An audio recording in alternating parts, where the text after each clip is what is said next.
You would present it to a man and he'd go, "Oh, you're just a little girl with a dream." It made me hungry. People actually say that. This is The Payoff with me, Sylvia Jeffries. Sammy, welcome to The Payoff. Thank you. It's so great to have you here because you have so much insight, I think, to offer our audience, not just on the world of social media and influencing, but I think also using that as a platform into business. So we'll go to 1 Mile a little bit later, but I want to start with you with one statement and get your thoughts on that. Mm-hmm. So if I were to say to you, starting a brand when you're an influencer is easy, what would you say to that? I would say starting a brand in general, no matter who you are, is not easy. I think being an influencer gives you leverage and gives you an audience that someone that may not have that audience. It does make it easier for you as an influencer because you can leverage free marketing tactics such as social media. Starting a business in general, it's not easy. It's hard work. Hard work. Yeah. How do you feel about the word influencer?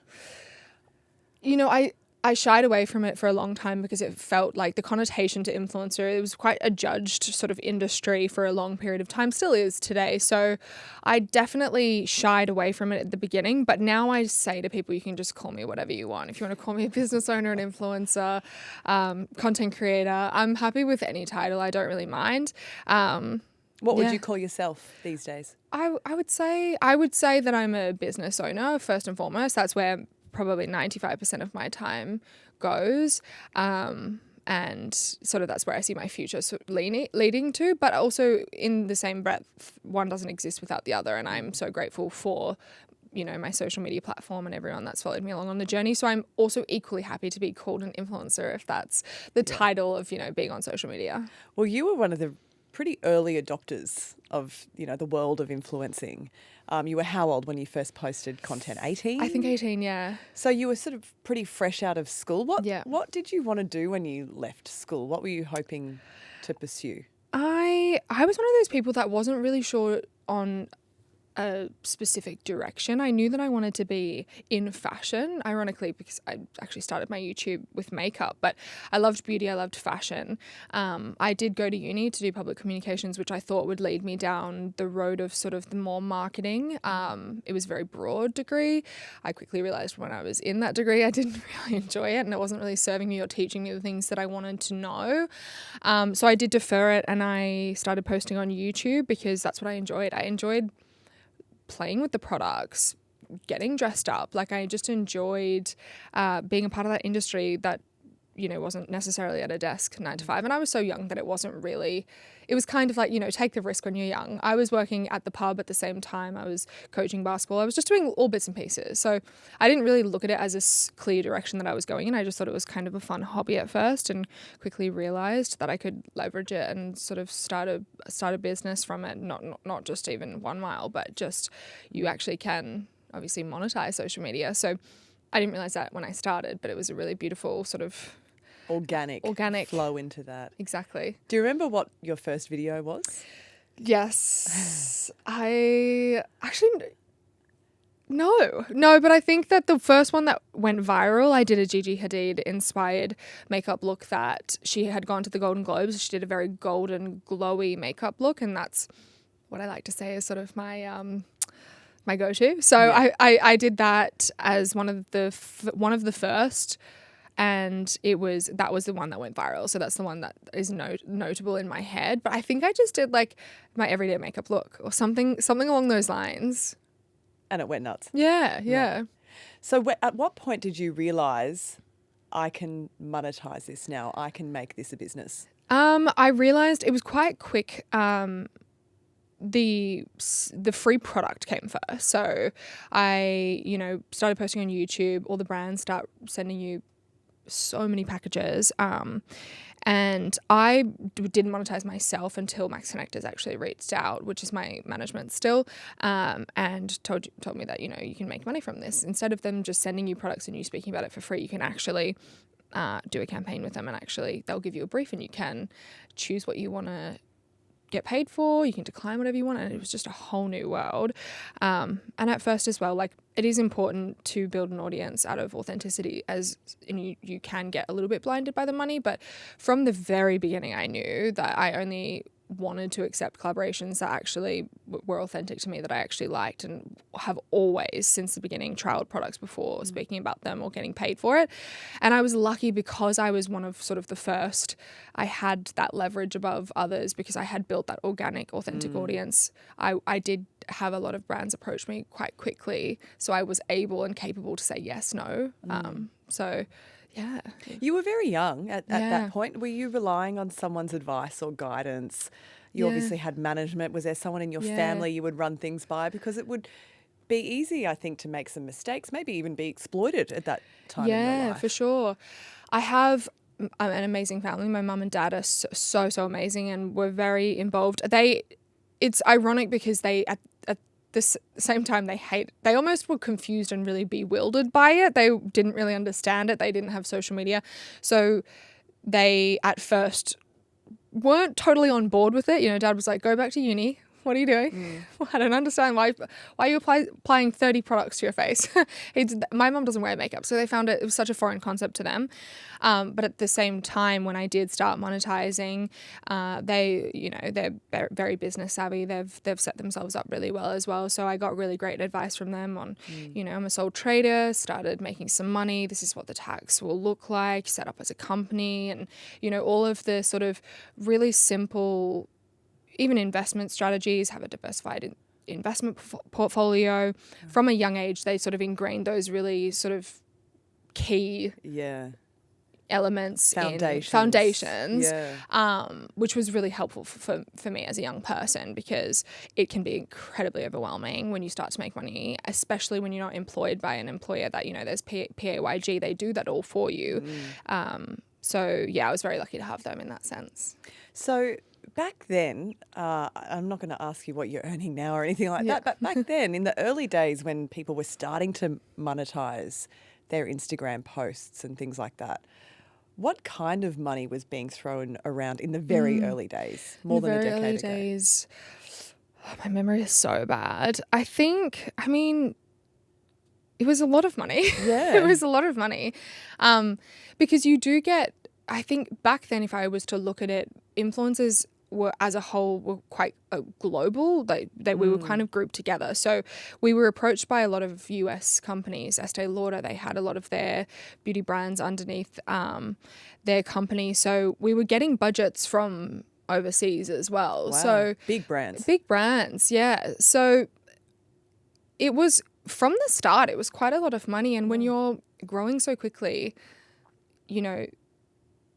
this is the benefit of having a management in place. They can see the power of your audience, and it's an unregulated industry because there's really no method to how much you make. And this is, if you have this many followers, this is the bracket of pay that you get. And you were in pretty new territory back then as well. No one knew, and still to this day, it's really random. As a brand owner, when I'm reaching out to get people's rates, there is absolutely no consistency among it. Wow. So it is still a space of just total, it's just still a very new space.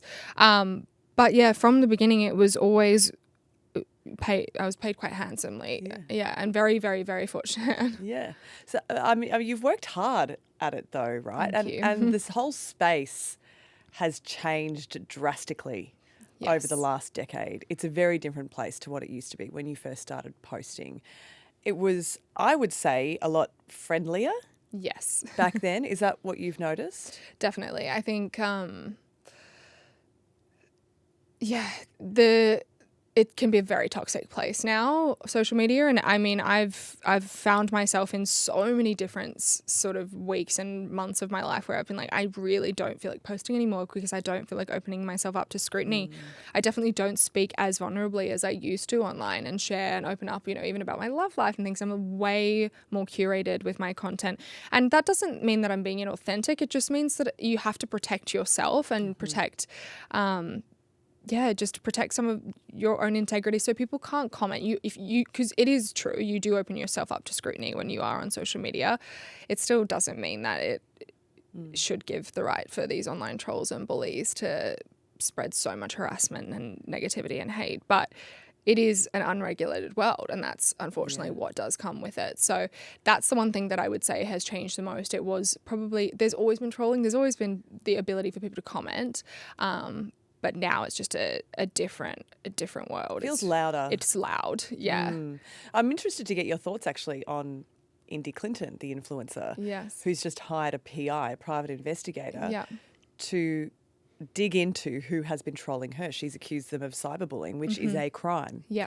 And defamation, which would be a civil case for her as well. She's been given a 60-something page report from a private investigator. So she's taking on the trolls. She is that is. something you support? What are your thoughts on that? I think it's incredible. It's quite disgusting watching what people say to a certain people. Like she's on such a scale. Like she's got so many amazing followers, and with that comes like she has so many loyal, amazing fans that are obsessed with her, and then she has so many people that are just so nasty to her. But they get to hide behind fake accounts, and they don't have to show their face, and it's all anonymous, and it's literally just. What is it called when it's not a bot, but it's a burner. They're all burner accounts. And so for her to have used her own money, hired a private investigator and found who these people are, I think it's going to create a great wave. I don't think it'll stop negativity altogether. People are still allowed to have their opinions, but the disgusting harassment that comes and the defaming that comes, the anonymous harassment, because they think they can hide behind an account where they're not going to be exposed. Now I think it will create a little bit of a fear amongst people that they may be exposed, and it will hopefully put a halt to most of that trolling, because you can technology is so savvy these days. You can find people, and for these people to be hiding behind burner accounts and just quite honestly, just absolutely disgusting, leaving disgusting comments, that she's really going to hopefully make a move for that to end. Were there specific moments or events for you that made you a little bit more guarded with how you post and what you post? Definitely. I think for me, obviously, I've been so connected to the world of social media, but also very disconnected. Family, my friends from school are the most important thing to me. I'm a homebody. I'm not so involved that I feel like social media consumes me. So it's not so much necessarily what people have said or done to me, but it's just watching what's happened to my friends and the articles and the media that come out about people and the misinformation that can get spread again from trolls and negative narratives that are being told. I think it is alarming just to watch. So I'm lucky in that nothing necessarily crazily negative has happened to me personally, but even seeing what happens to other people, it just does make you more guarded. You've seen it shift. Yeah. So if you were to go back and start again, if you were starting today as an 18-year-old content creator, what would you do differently, do you think, in this space in 2025? It's hard to say because I did start so authentically, and it was just truly I always say my audience has sort of grown up with me. We all started watching YouTube probably at around the same time, and I had the 16 and 15-year-olds, and they've all sort of grown up with me. I feel like I'm their big sister in a way. So if I was to start now, it's really hard to say, would I have done it?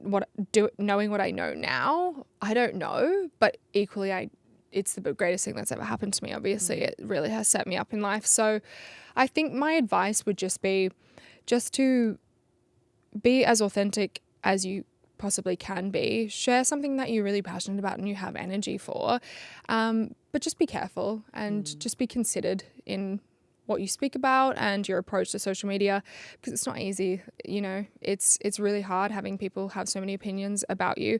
Social media is a beautiful place. It opens up so much opportunity, but it comes with scrutiny. It does. And that's just the reality of it. And consistency is the number one thing. It is so oversaturated. I know everyone says that it's such an oversaturated space. So for you to stand out, I'm not necessarily big on jumping into trends. I think that trends serve a purpose. If you like a trend, definitely jump on it. I just think that consistency is key. Just be authentic because people can read that, people can see through that. And consistency, you've got to post several times a day. I should practice what I preach. I don't do that.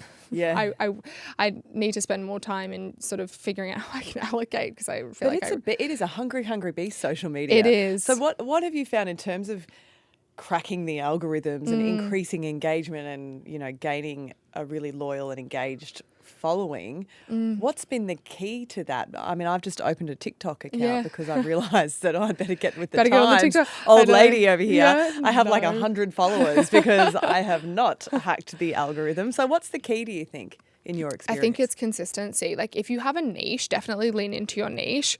And if you're educated on something, definitely for sure lean into that space. But if you are like me, I'm just a bit of an all-rounder. I like makeup, I like fashion, I like business, I like food, I like mukbangs, I like dogs. I love everything. So I don't have a niche. So I think for me, the reason that I was able to grow was because I was posting 2 to 3 times a week on YouTube, which was vlogs, like big videos, and they were able to basically watch everything that I was up to.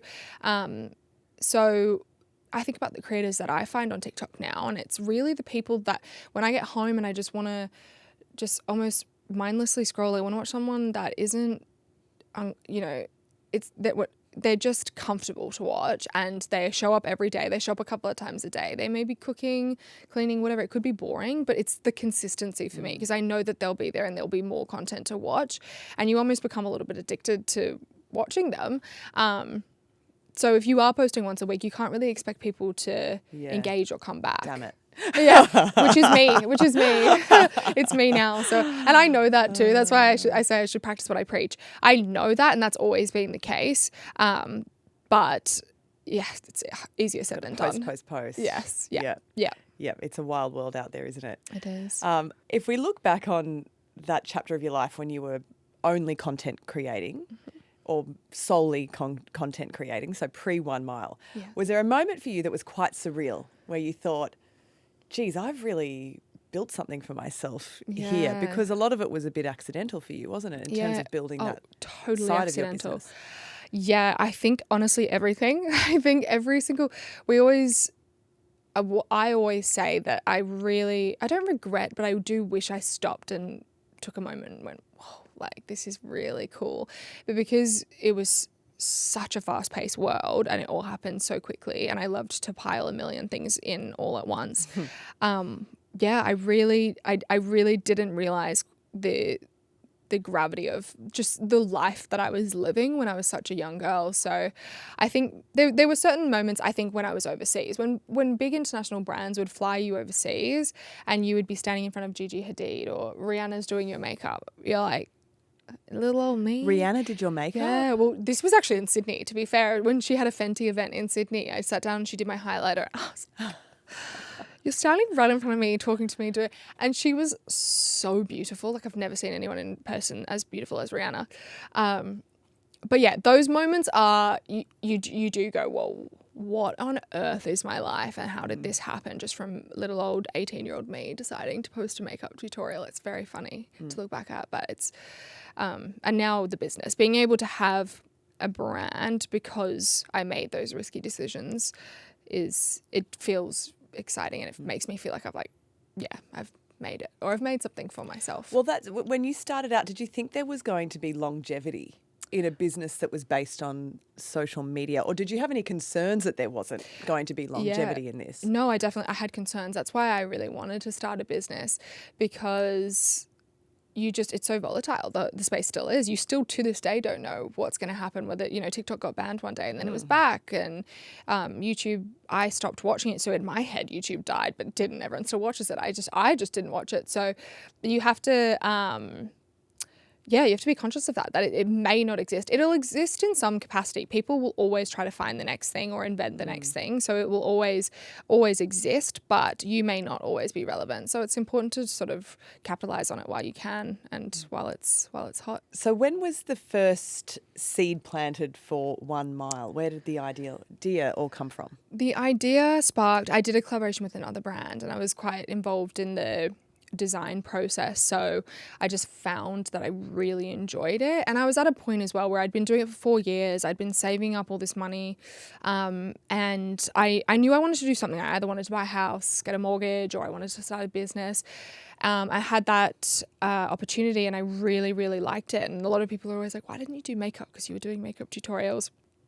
I felt at the time, because I was getting sent so many products, that it was just, in my opinion, quite an oversaturated market, and there wasn't anything that I felt like was lacking from the industry. I didn't have like that creative spark for that. Whereas with fashion, I'm a tall girl.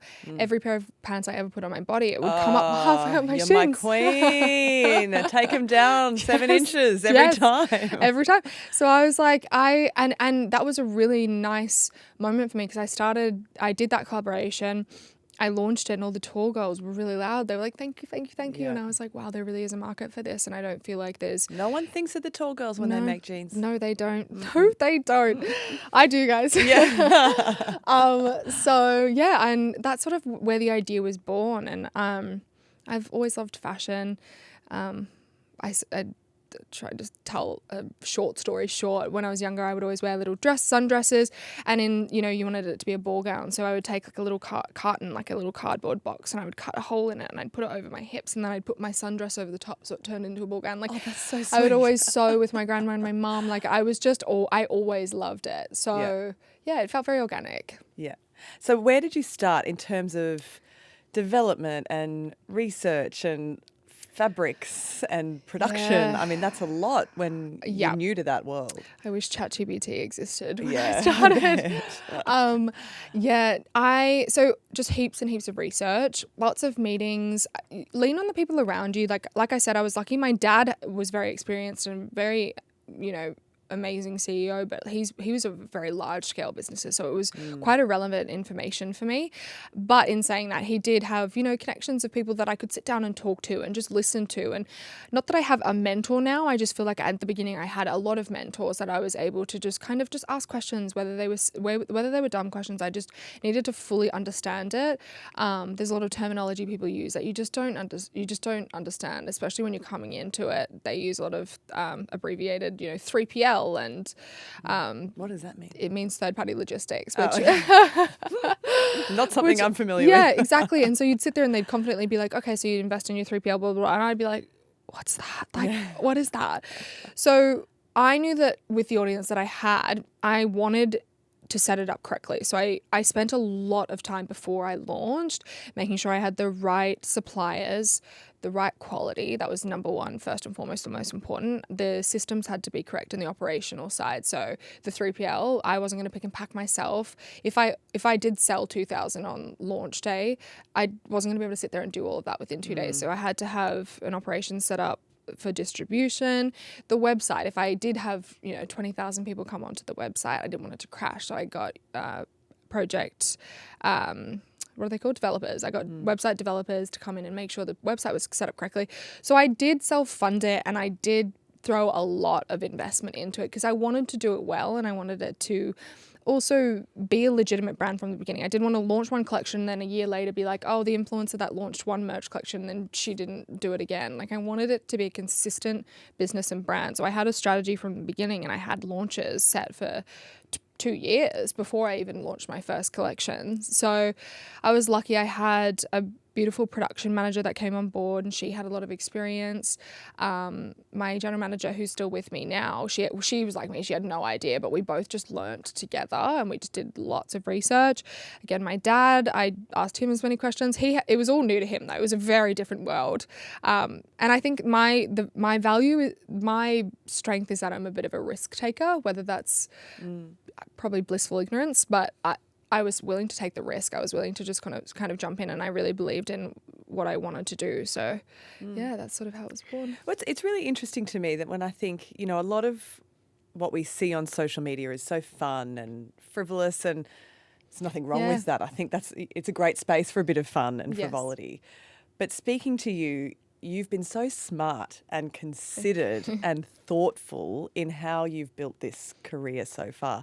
Do you find that people have underestimated you along the way? Yeah, definitely. I mean, the early stages of the brand was the most a humbling, frustrating experience because you would try to sell the vision, and no matter, you know, you have a P&L, you have a balance sheet, you've put all this work into your business model, and you would present it to a man and he'd go, oh, you're just a little girl with a dream, and it made me hungry. People actually say that?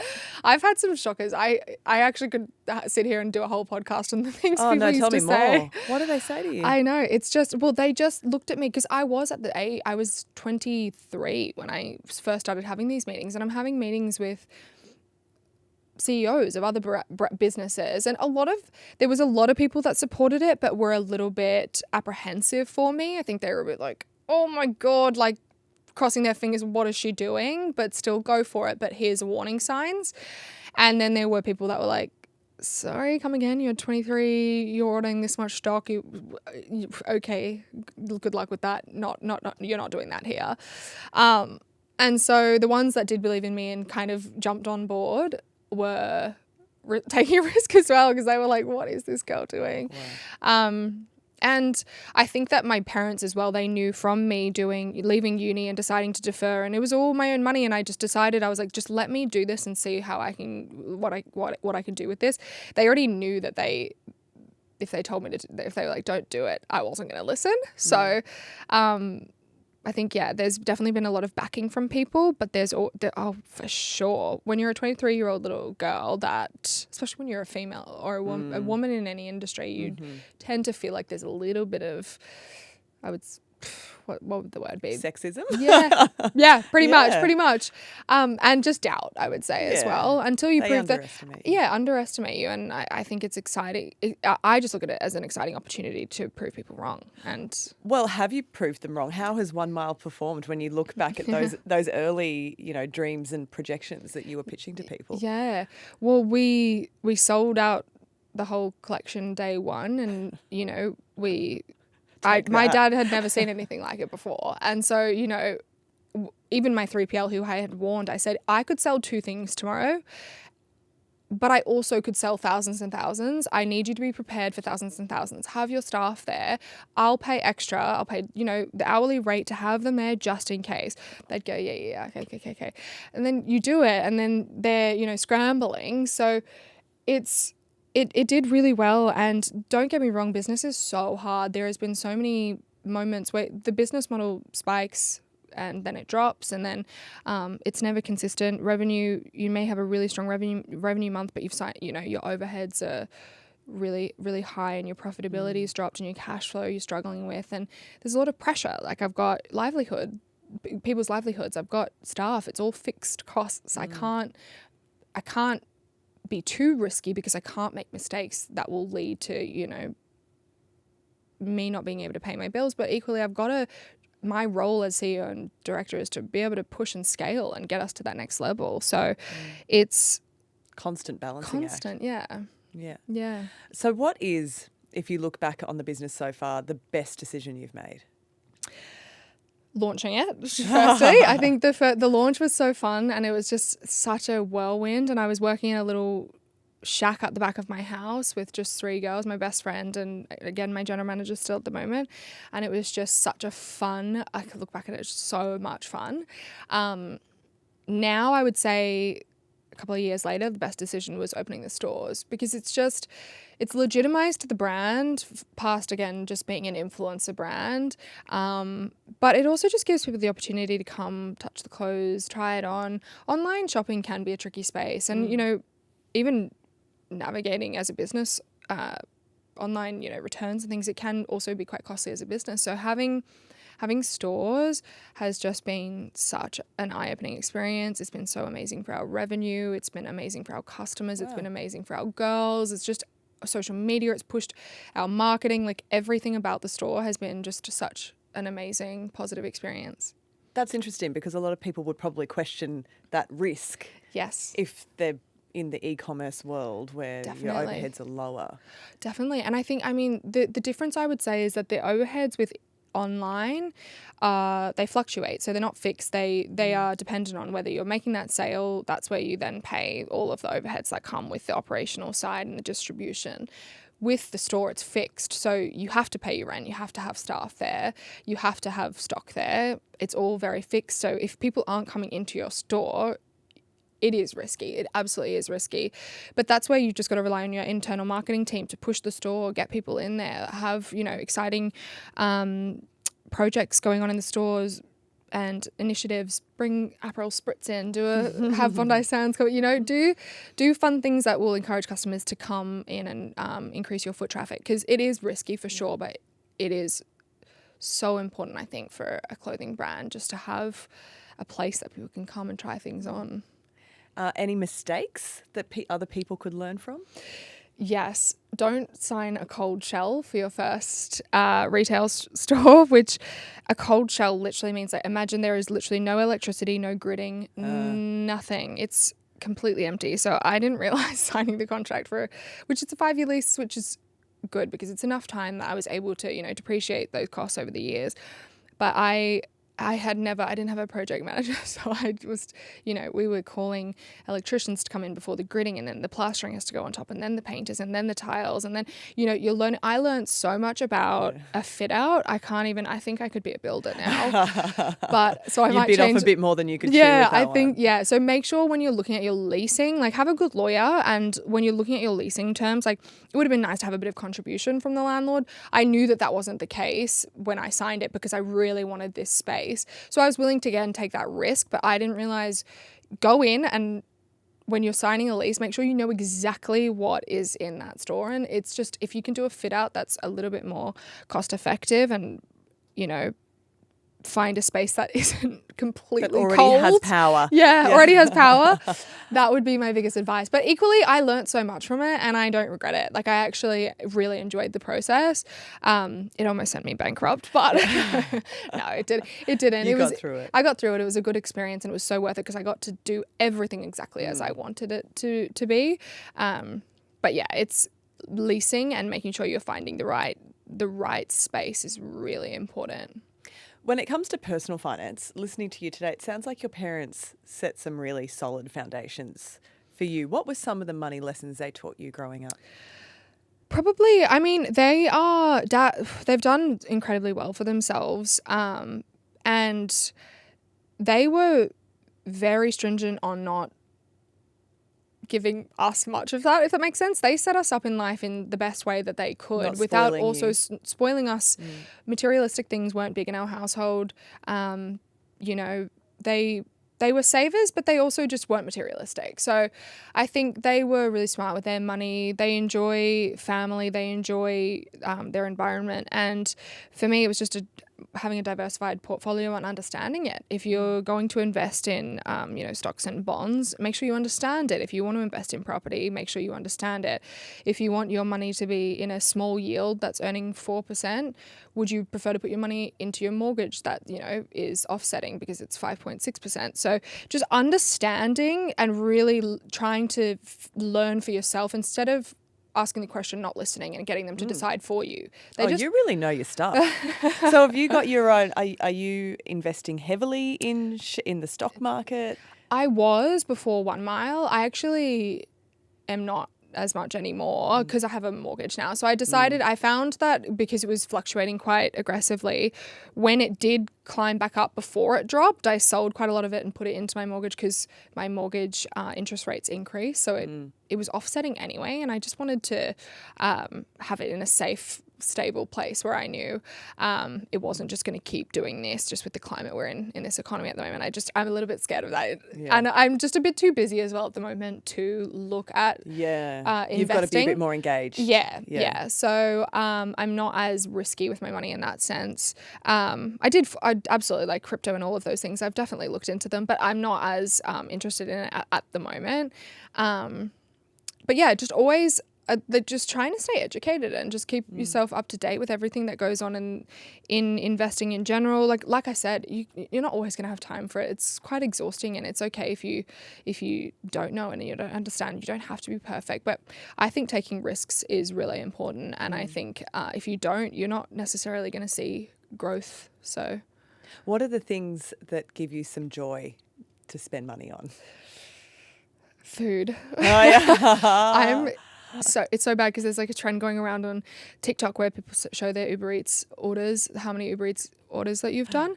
And I've ordered way too many Uber Eats to admit to. But I find that, like, I enjoy cooking. I go through phases. I enjoy cooking. But right now, just as, you know, running a business and being quite busy, food for me, I'm like, okay if I spend money on that. And because I own a clothing label, I don't buy many clothes. I'm not a big shopper. I really don't. I'm a bit of a saver at the moment. So yeah, so probably just gym. I love healthy. I love saunas. I love food. Probably just on experiences. Yeah. Yeah. So if you could go back and chat to 18-year-old Sammy, thinking big picture about long-term financial security, what would be your key piece of advice? I would say, I mean, in the simplest term and form, and this could be incorrect advice, this is just from me to a maybe young Sammy, just invest slowly and concentrate on allowing your money to make money, even if that's putting in a small yield. You know, Macquarie Bank does 4.6%. You can put it in a savings account and your money at least is making some money. It's not sitting there doing nothing. Learn and research before you do invest in anything, and make sure that you really do budget and plan out a P&L or a balance sheet so you really understand what your income is versus what your expenses are. Don't step any sort of limits and just be conservative. I've always been very conservative. I've definitely been risky, but I've been considered with those risks, and I've made sure I've sort of measured every outcome that was possible. But when you are young, you can take risks, and you don't have a mortgage yet, you don't have a family, you don't even, if you want to travel, spend your money where you want to spend your money. But equally, if you want to get to a position where you are starting to find that you are creating some savings, you do have to be quite smart with what you do with it. Yes, yeah. Final question, totally unrelated, because you're a fellow tall girl. What size are your feet? I know. I love you for asking that. That's my favourite question to tall girls too. I'm like an 11 or 12. Same. Yeah. I was 11 and then I had 2 babies and now I'm a 12. No, so that means I'm going to be a 13. I don't think that exists. No. I'm going to have to start wearing 12. exclusively men's shoes. I wear sneakers most of the time. Yeah, same. Yeah. True. Or it has to be an open back because you can see like even my foot doesn't fit this. You can maybe get a 10.5. Yeah. I love it. Yeah, big feet. No, I always say I've got fingers for toes. I'm like, can we do a shoe line for 1 mile? Is this something that we're moving into footwear? Coming this year. Oh, there you go. See, this is music to my ears and my very big feet. I got you. Oh, it's so great to chat, Sammy. Yes. Thanks for coming in. Oh, thanks for having me.